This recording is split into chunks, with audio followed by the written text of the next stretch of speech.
鬼差开路，相见黄泉。已见黄泉，鬼差何在？持伞避阳。黄泉的鬼差身上果然是一股阴气，看起来比我们暗河还要渗人。主人派我等在此等候许久了，暗河大家长。素闻黄泉的主人神通广大，居然早就猜到了我们要来此。那便还请大家长和苏沐雨家主上船。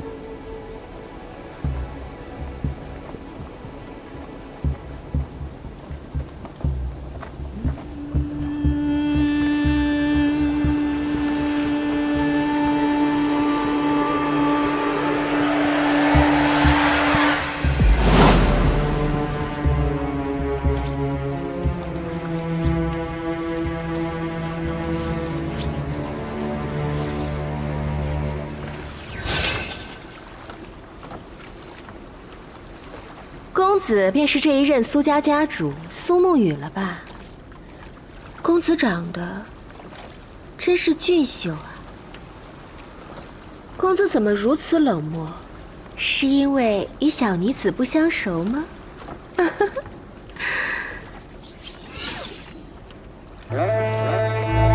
这样，公子可愿多说一些？不与公子开玩笑了。姑娘会变脸？你确定我就一定是姑娘？还真给我搞糊涂了。你叫什么名字？小女子名叫红衣。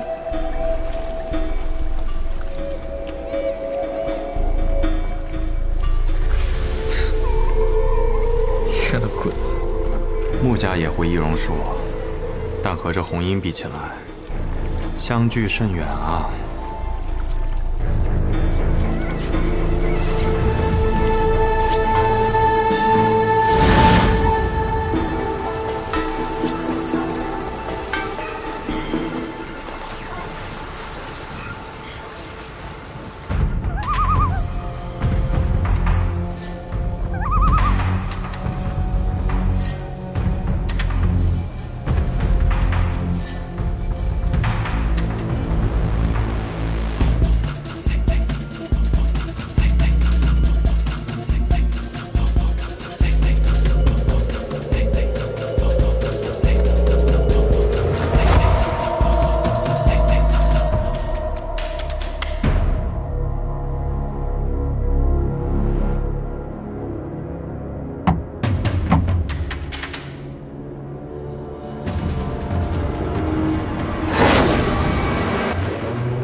我们一个叫持伞鬼，一个叫送葬师，在我们面前装神弄鬼，还真是有趣啊！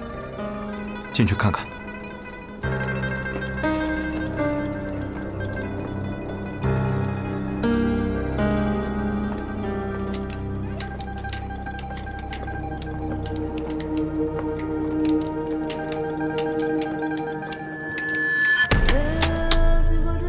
哎，你就是这黄泉当铺的主人？等等！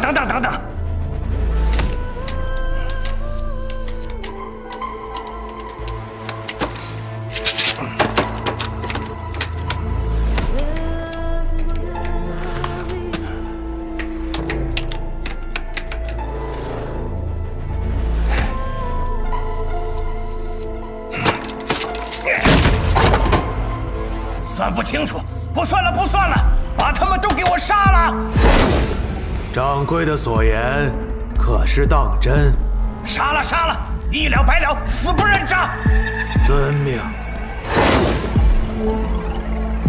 昌河说的话很多我都不认同，但方才有一句，绝非虚言。我们二人联手，还从未输过。18剑阵，起！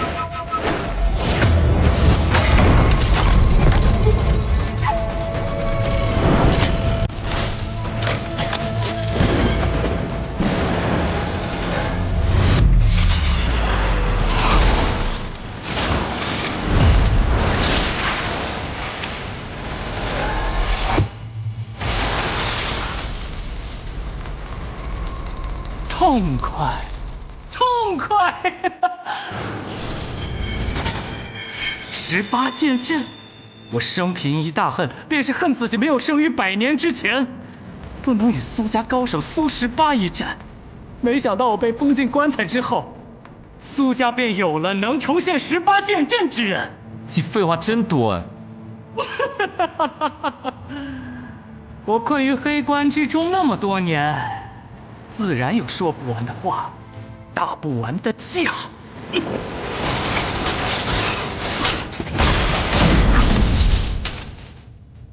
你这些剑还不足以对我，让我看看你那真正的一剑。那便成全你。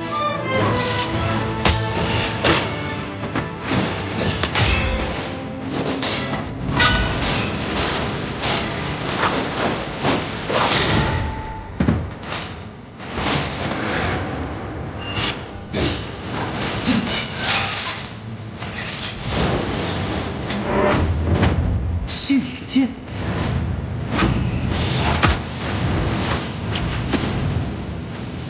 这是他在吸走我的剑气，原来这便是阎魔掌的可怕之处。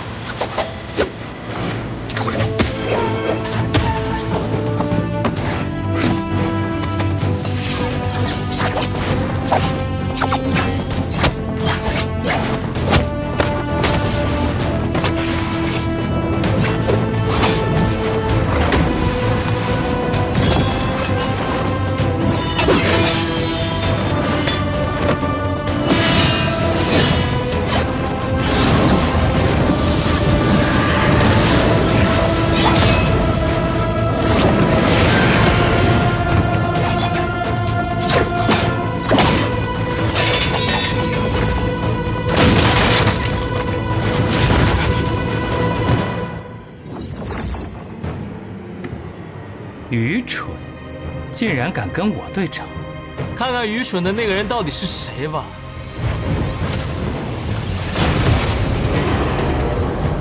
成河，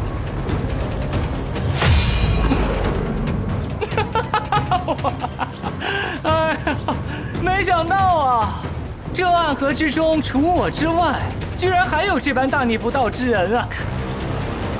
你居然也偷练阎魔掌了？什么叫偷练？按照现在的结果看，我这叫提前练。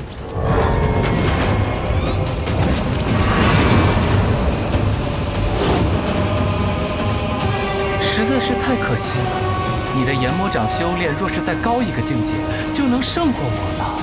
只可惜阎罗十殿，一殿一生死，你棋差一招。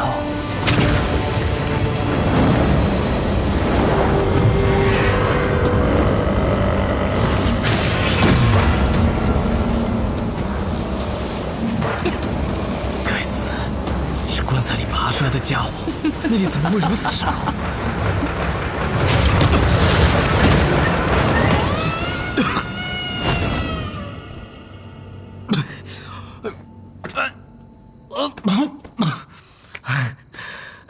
狼狈了。成河，你真的想带领他们走向彼岸吗？自然，虽然这只是一个开始。远离纷争，总是我的一厢情愿。既然命运如此，那便挥剑斩断。握住这柄棉蝋剑，成为第一个以无名者身份继任大家长的人。你终于想明白了，我们两个生来就是要与命运抗争到底的人。你说挥剑，那便挥剑，不死不休。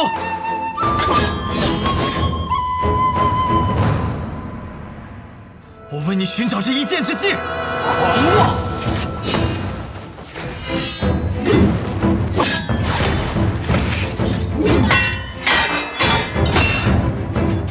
渊，若只有出一剑的机会，便闭上眼睛，相信自己内心最坚定那一刻的判断。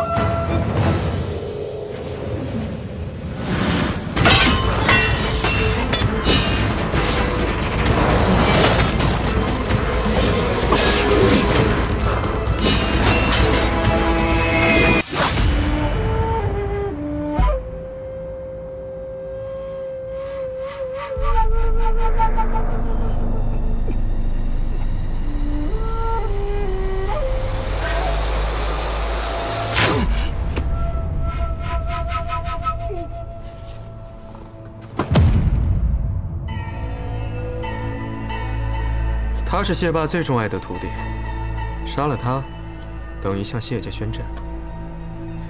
就说是我杀的，宣战怕什么？谢霸要宣战的是整个苏家，我不怕他宣战，只怕他胆子太小。我走了。等等。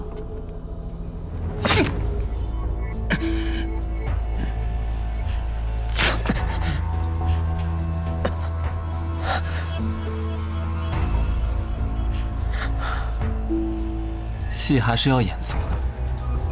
跨过安河，便会到达彼岸。彼岸之处，不再是长夜，而应有光。有人来了，速走。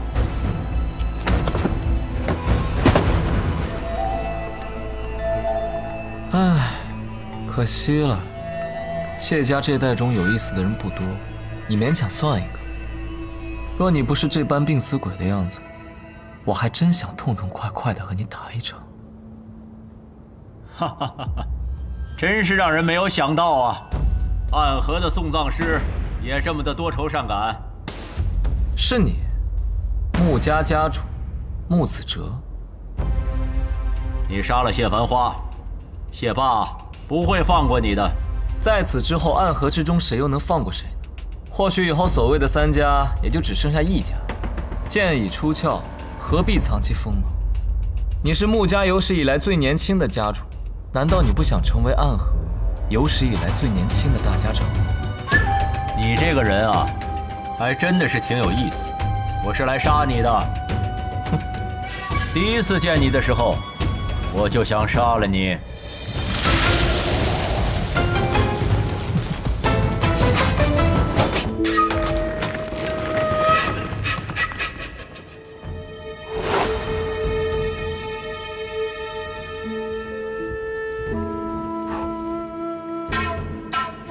其实，你们口中的哲叔，他是我的父亲。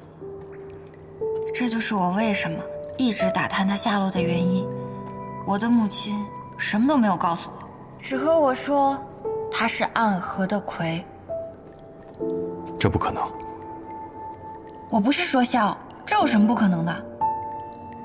暗河中人从不与外人通婚，之前也有人打破这规矩，和暗河之外的人成婚生子，但结果却是，其人连同他的一家妻儿老小，皆被抹去了。哲叔是曾经的魁，如今在苏家的地位一时不低，不可能在外有女儿的。哈哈，我方才是与你开玩笑的嘛，你还这么一板一眼的认真回答我啊？你们暗河的魁不是接任大家长的候选吗？那大家长为什么不直接传位给你？这样不就破局了吗？我并非暗河三家本族中人，我是无名者出身，暗河之中从未有无名者接任过大家长的规矩。所谓无名者，都是孤儿出身，经过试炼后才得此姓，名义上加入了三家，事实上却仍不被视为真正的族人。当年也是因为情况特殊，大家长才让我继任为魁的。这些年，我一直想把位置让出去，大家长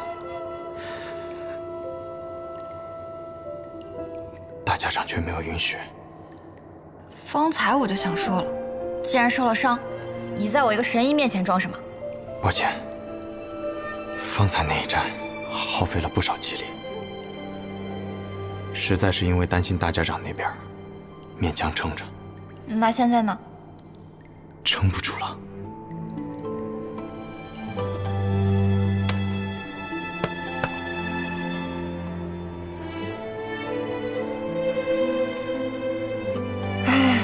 我来帮你瞧一瞧吧。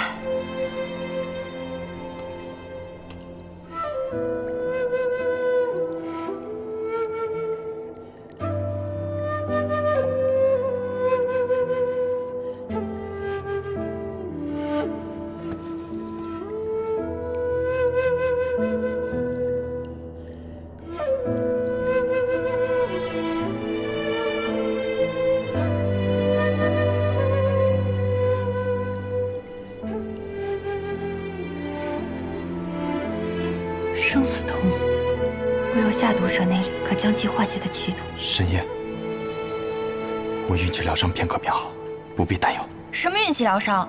我看不过是用真气强行把伤势给压下去。我们行医的最见不得你们这种不珍视自己身体和生命的笨蛋。我立过承诺，会保护大家长，亦立过承诺，会保护神医。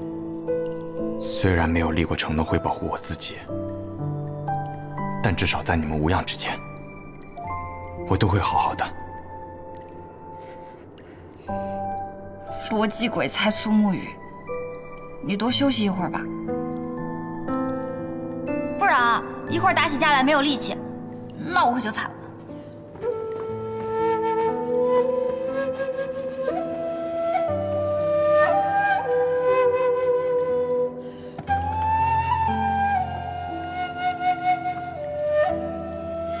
真是有趣，这朱朝的密室里所放的书，竟都是些杂言故事、演绎小说。难道是怕避难者在此无事可做，供他们打发时间？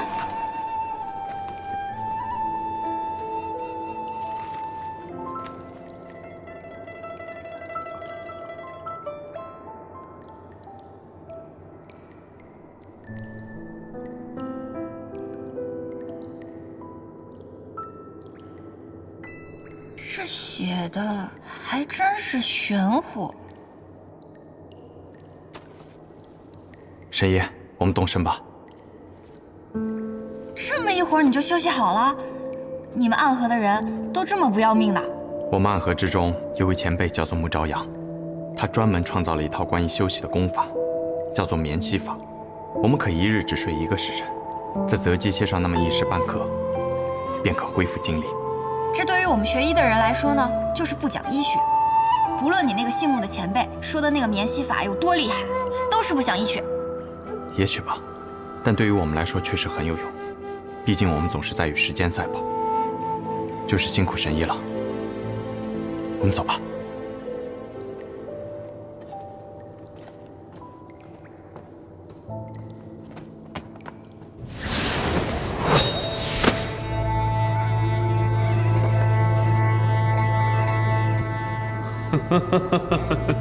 三家的水已经彻底浊了。哼，可笑的三家中人，还以为自己可以有所选择，可他们从不明白，大家长之位只是一柄剑，真正执剑之人一直都不是他们。苏家有着苏昌河和苏沐雨的存在，无法控制。谢家虽然实力不弱，但行事鲁莽，无法服众。只有穆家，都阴狠诡道，但实力偏弱。剑要找一柄听话的，那便让他们先自己斗一会儿，我们慢慢寻吧。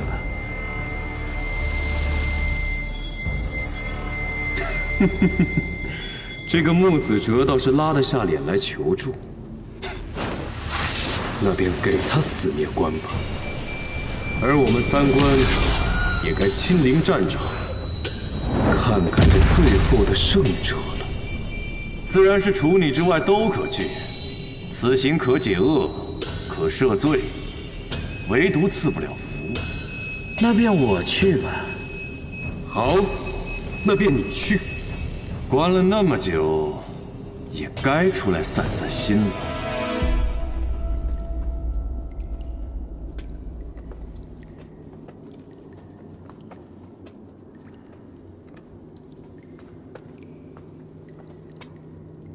神医，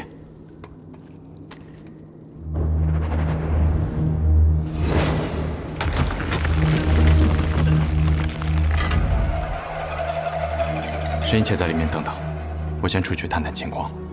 好。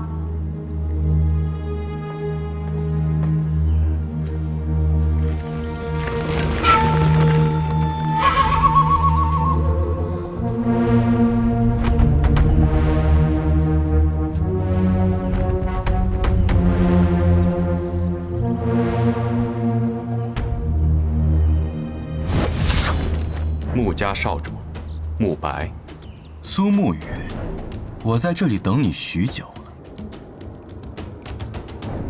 你比我想象中要聪明。你忘了，每一处诸巢中的阵法背后皆有我穆家的手笔，纵然无法窥得全貌，但还是有些踪迹可以追寻的。雪薇带来的消息，你和那位神医都进入了密道之中，那么只要在此等候，杀了神医，大家长的性命就该结束了。可你又比我想象中要愚蠢。什么意思？既然你们等到的是我，就凭你们，靠什么赢我？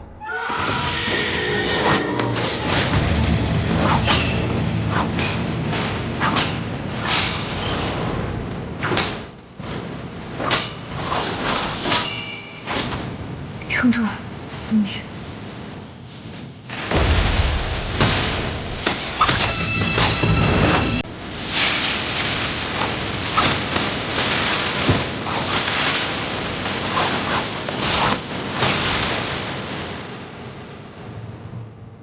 堂堂穆家家主，就只会玩这些娘娘腔的东西。别无九章记。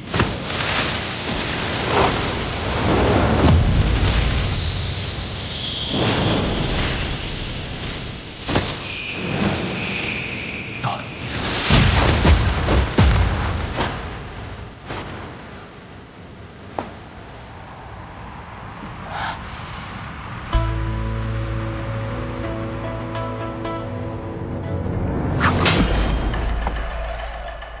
暗河的送葬师也不过如此。就说最讨厌和你们穆家打架，这哪是刺客呀？明明就是变戏法。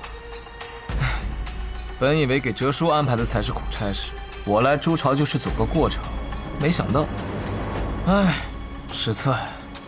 应该跟他换条路走才对。近身对决，再厉害的高手也会有失手的时候，所以3丈之内，我不会让你近身的。你废话真多。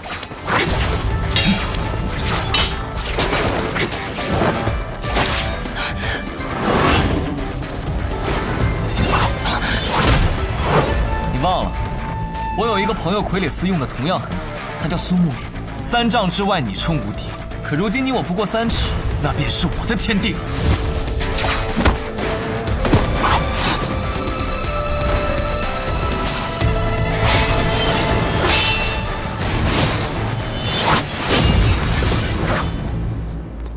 试过之后方敢确认，你的内力现在已经不足以支撑18剑阵了。如今单靠手中一柄剑和一具重伤之躯，你还能是我的对手吗？看来今日是不能与你尽兴一战了。若非我已用了18剑阵，你又岂敢与我一战？哦，倒是很少见你这般说话了。平日里遇到你，怕是连情绪波动都难以见到。看来你是真的急了，想用这样的办法来激怒我。即便如此，你依然不是我的对手。当年你我并称2家年轻一代第一高手，可你会的，穆子哲也会，而我会的，就连苏老爷子也未曾见过。是吗？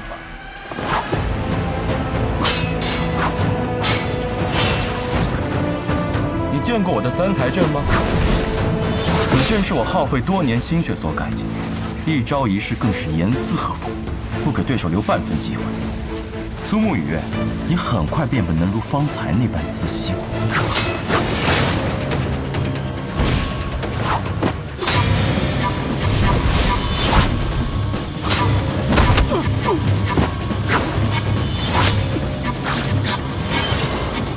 别费劲了，他们都长期服用了我穆家新调制的血统素，不知疼痛，只知听令进贡。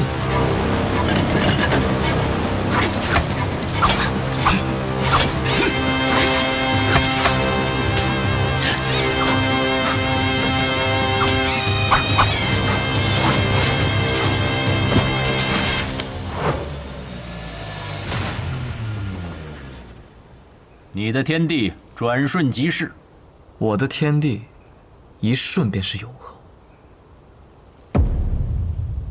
我抹了毒，对穆家人用毒，就凭你，我这点毒自然伤不到穆家家主，但是嘛，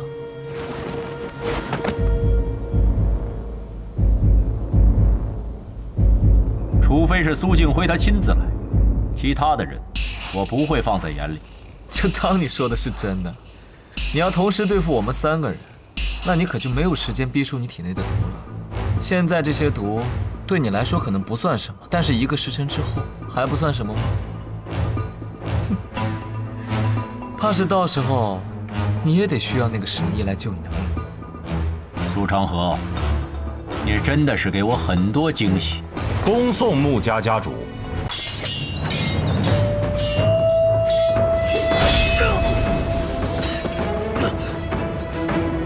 韩姨，你到底要找到什么时候？你走开！你仔细看看我，我是雷轰。雷轰？对，我是雷轰。你看看我，你是不是认出我了？雷轰，若当年不是你们兄弟俩接连上望城山挑战，我就不会错过玉珍。若这次不是我赶去雷家堡见你，玉珍她就不会下山，她也不会死。雷轰，你去死吧你！韩姨，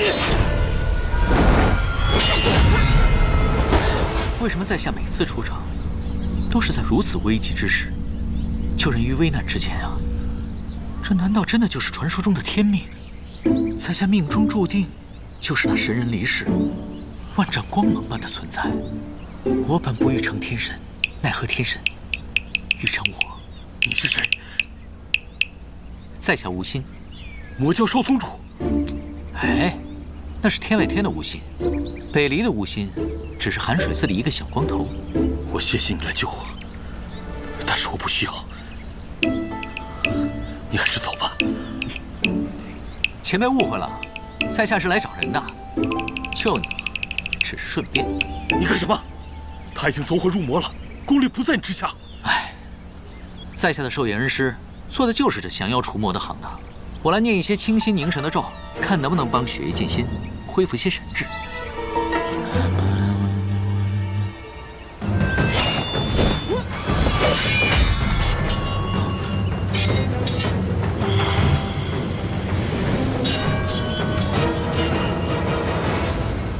哎呀，记不住了。啊，不好意思，好久不念了，生疏了。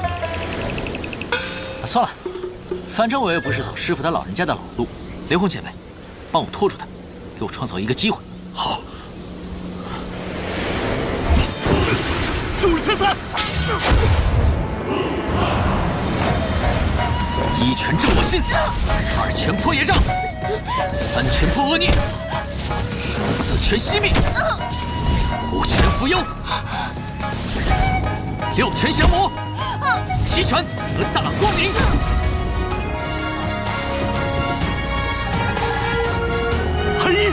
韩姨，还好当年跟师兄偷学了这一套伏魔拳法，什么走火入魔，打完收工。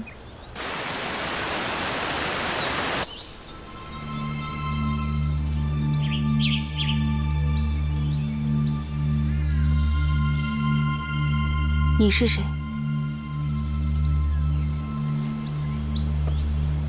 寒水寺，无心。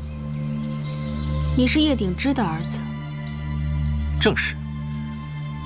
你跟你的父亲一点儿也不像。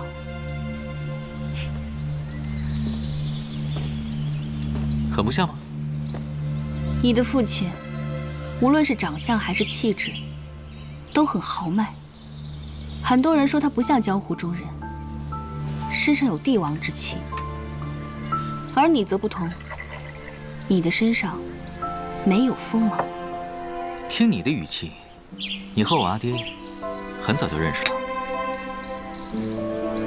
我认识他的时候，他还只是江南的一位游侠，传过我几世剑招。再次见到他，就已经是魔教的教主。所以你便杀了他。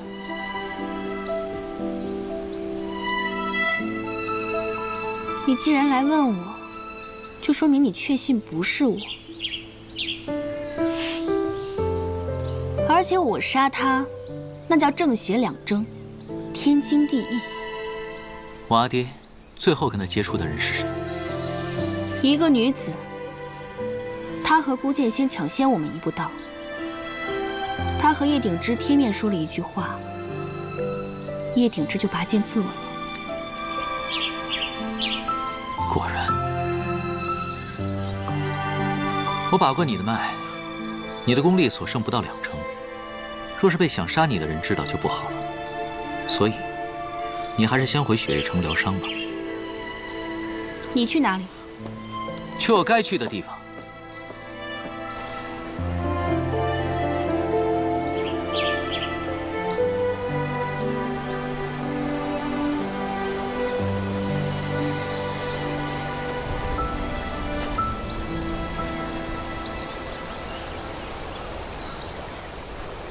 对不起，没经过你的允许就碰了你的剑，它们有些脏了，我帮你擦了擦。谢谢。好久不见。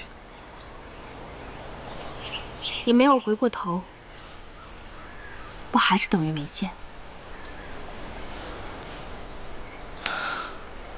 那是因为过去这么多年了，我并没有变得更好一些。我也不是肤浅的人。可我是。自从见到你的第一眼开始，我就喜欢上了你。这么说来，我也是这样。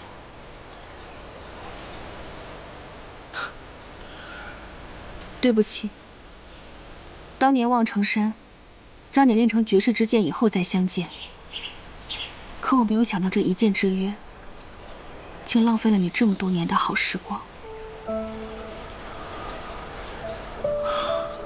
好时光，在这些好时光里，你本应该遇到很多人，有的人你会喜欢，有的人你会讨厌，还有的人会跟你相伴一生。我这一生遇见你一个，知足了。可我已经嫁给他了。如果当年先遇到你的人是我，结局会不一样吗？不会的，我一定会先遇到他。有些事情就是注定好的。对不起，虽然我走火入魔了，可我还记得我说的那些话，那些话不是真心话，那些事也不该怪你。反而，我应该很感激你。可我还是那句话，有些事情都是注定好的。再见。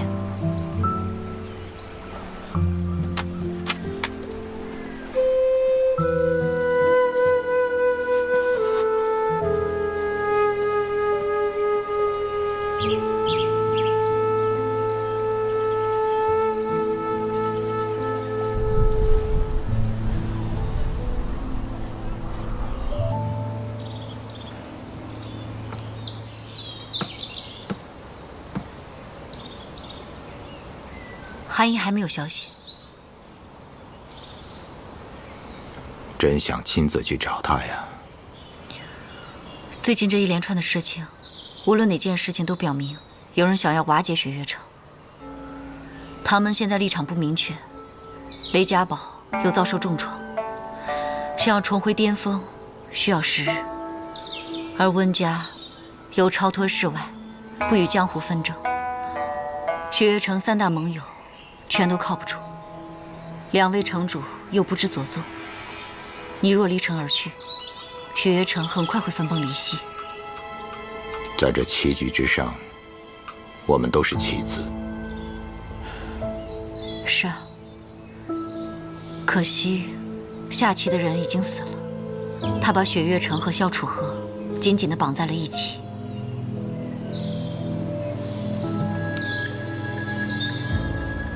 雷家堡的事情，会和无双城有关系吗？以宋彦回的性格，应该不会。只是江湖不大，雪月城失势，定是无双城崛起的最佳时机。这么看，还是有关系的。不过无论什么关系，雪月城和无双城终有一战，这个我会全力以赴去准备的。在这个之前，雪月城靠你坐镇。我明白。哎，马上就要出海了，我这还有点激动呢。你小点声，再让别人听见咱们是没出过海的土包子。那像你这么说，你去过？没去过。你也没去过。人这一生若是没见过大海，还真算不得完美。穆公子，穆公子居然也出来闲逛，看来这捕蛇的好手是找到了。差不多了。3位兄弟也尽快做好准备，我们马上就要出海啊！行，我现在就回客栈收拾行李。等一下，我和你们一同前去，顺便逛逛这鱼市。行，走走走。要不咱们晚上吃一顿再走吧？没钱。没问题，我有钱。哎，穆兄弟客气了。哎，那我们去问问珍珠姑娘，这段时间她也帮了不少忙，得照顾一单大生意才行。好说。那是谁啊？看起来不像暗河的人。紫衣蟒袍是大内宦官的服饰，他是宫里的人。穆公子猜得不错啊，此人正是当世5大剑之一，掌剑剑解威公公。5大剑之一，他是你的朋友啊？跟你们一起出海？那我这艘船可真是蓬荜生辉了呀。可惜啊，他是来抓我的。抓你？小子，穆公子，不瞒你说，我师父乃是天启城掌香剑锦仙公公，只可惜我对练武毫无兴趣，更不想净身入宫。一番争执之后，我逃出天启。这2位朋友也是我在江湖上偶遇的，若是没有他们，我连这儿都到不了。只可惜啊，在这儿又要被截住。素闻天启5大剑权势通天，想不到竟霸道至此，强迫人学武也就算了，竟然还要逼人净身，是啊，简直令人发指。萧兄，既然你上了我的船，就是我的人，我庇护你周全。那就多谢穆公子了。公子，随我回天启吧。跟你回去，那公子不就要变成公公了？你是谁？在下穆春风，青州穆家3子。原来是穆家公子。在下无意叨扰你们穆家做生意，只不过你这队伍中有一位客人从家里逃了出去，我得把他带回去才是。还望穆3公子。那若是我们不让你把他带走呢？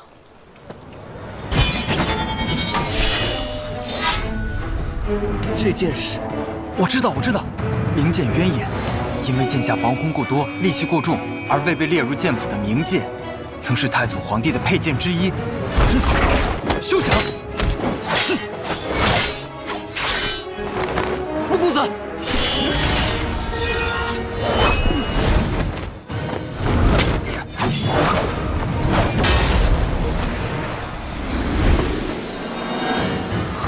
停手！洞千山。洞千山，10大名剑之一，洞千山。身穿金缕衣，手握洞千山，穆家还真是阔气。哼，我看简威公公并无杀意，再打下去也没有什么意义。不如这样，你我单独找个地方聊。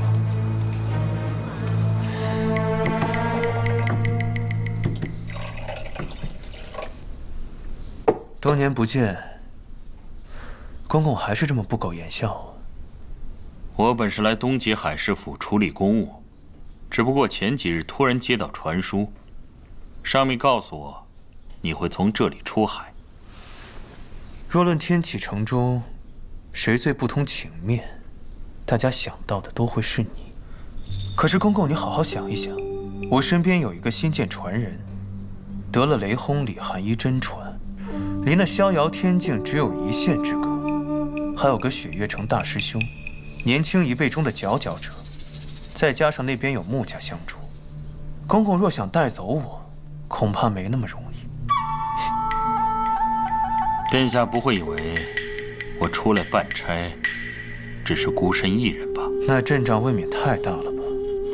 我相信上面给你的旨意一定写着暗中行事。那你想怎么办？不如这样吧，公公，我们各退一步。3日之后，我们在海边决战。我只派我那雷家兄弟和雪月城大师兄。公公，你也只能自己过来。若你能胜过那2人，我就跟你走。3日。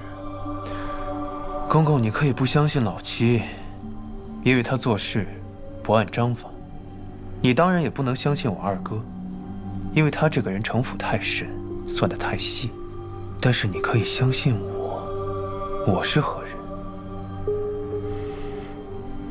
殿下一诺千金，天启城无人不知。好，锦微便和殿下立着3日之约。那我们就不见不散。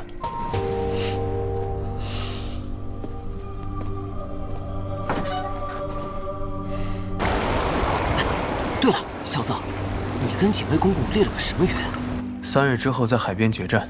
决战？他这都信啊？简微眼中的我是那个一诺千金的永安王，不可能用这么卑劣的小手段。哎，这可怜的锦微公公。好啊，你个萧瑟，当时也是这么骗我的，是不是？哎，你们现在可都不能回航了，否则萧瑟就要被那个太监给抓走了。千罗，不是让你回雪月城通知3师尊了吗？你怎么又偷偷跟过来了？信鸽就能完成的事儿，干嘛非要我亲自跑一趟？而且你们还说好了在这儿等着我的，还好我没有像那个锦微一样上了你的当。萧瑟，你个大骗子！刘杰，哎，把你师姐抓住，让穆家再送一条船来，把她给我送回去。好。做梦！还是算了吧。怂包！你们认识啊？这话应该我问你，你们认识？其实不太认识，只是路上偶遇，千洛姑娘说也想出海一趟，就一同随行了。哦，你肯定是看千洛师姐长得漂亮，才带在一起的吧？怎么会？在下只是敬佩姑娘年纪轻轻，却有一览沧海之心愿，甚是钦佩呀。那如果千洛师姐天生生的不美，你还会千里迢迢的带她同行？那应该不会了，毕竟路途遥远，多带一个人，就多一分累赘。那你可知，千洛师姐此行并不是为了看海而来，而是为了一个人。什么人啊？他。好了，别闹了，让人看笑话。看来是我想多了。哎，对了，穆兄，你之前里面穿的是什么呀？那锦微公公一剑劈下来，你就跟没事人一样。嗨，那是我穆家的金缕衣。金缕衣？金缕衣，穆家珍宝，刀枪不入，毫无破绽。不管是10岁孩童还是军武壮汉，穿在身上都出奇的合身。这么厉害，我都没有听说过。那是因为它的价格实在太过昂贵，没人负担得起，以至于它的铸造者吴六甲和机关门全都破产了。剑是李肃王铸的洞千山，甲是吴六甲造的金缕衣。青州穆家真有钱。嗨，钱财嘛，都是身外之物。这话就只有有钱人来说。好了，我们现在该好好聊一聊了。你要聊什么？聊一聊你们究竟是谁？我们之前不都已经说过了？你们一个姓雷，一个姓唐，一个姓司空，甚至还有人姓萧，这些姓可都是北离鼎鼎大名的姓。虽然大哥说我读书读得有点傻，但我不是真傻。你知道多少？我知道，雪月城的3城主叫司空长风，惯使一杆枪，所以我猜你是司空长风的女儿。天下皆知，司空长风育有一女，只是从未出过雪月城。说的不错。所以你也不是什么唐漠河，你是雪月城的大师兄唐莲。看来你知道的不少。没想到一下子见到这么多有名的人物。我知道你是谁了。虽然你的名气没有他们2位大，知道的人不多，但是其实我对你更感兴趣，因为你的师傅是个绝世美人儿。这你都知道？那你快说说我是谁？你就是骆明轩。我才不是那个赌鬼呢！我叫雷无极，雷家堡的雷。我师父是李寒一，位列5大剑仙，雪月城2城主呢。你师父是李寒一？此话当真？放心吧，我们隐瞒了这么久的身份，若不是他真被你气着了，这傻子也不会跟你说实话。哦，那你是？别猜了，我虽然是雪月城弟子，但我不会武功，在江湖上更没有什么名号。我大概知道，你去雪月城是做什么的。这都猜到了。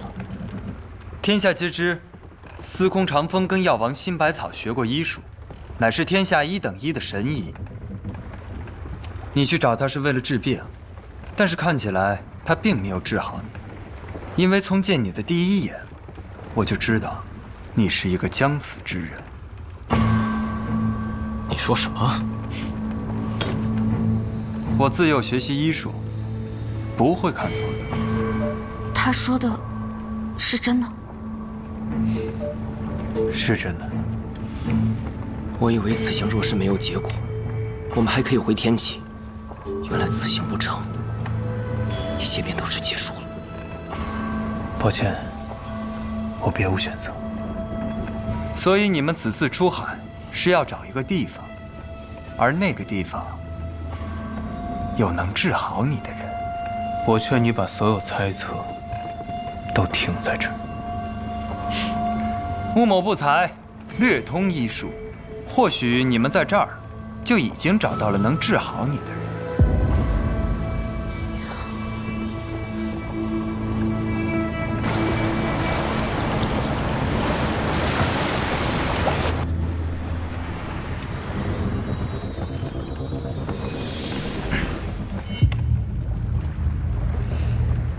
简直神乎其技啊！我不如他。他是药王辛百草的弟子，未来的掌门人。原来是药王谷的传人呐，难怪有如此医术。萧兄，在下有一个请求，这次回到北离之后，可否引荐我拜那位前辈为师？我仰慕药王谷已久，只可惜药王辛百草云游四海，飘忽不定。不过拜在他徒弟门下，春风亦知足了。没问题，只是穆公子，你还能治吗？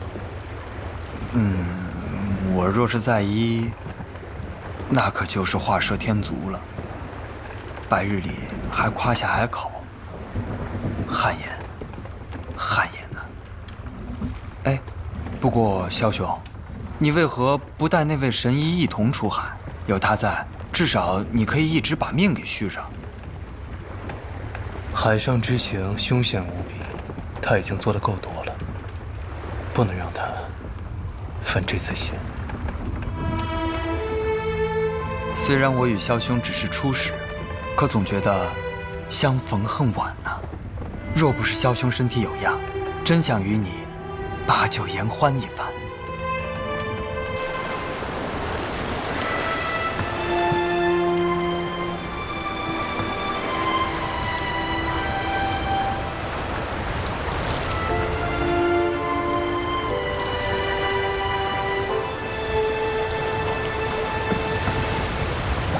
乾隆，天已经很晚了，穆公子这边还不知道医到什么时候，你先回去休息吧。不要，要是这个让萧瑟知道了，谁也别想赶我走。今晚我就要守在这儿。哎呀，师姐，李无节，萧瑟他一定会活下去的吧？是，他一定会活下去的。毕竟，在这个世界上，像他那么小气、那么抠门的人，除了我们，也没有谁愿意收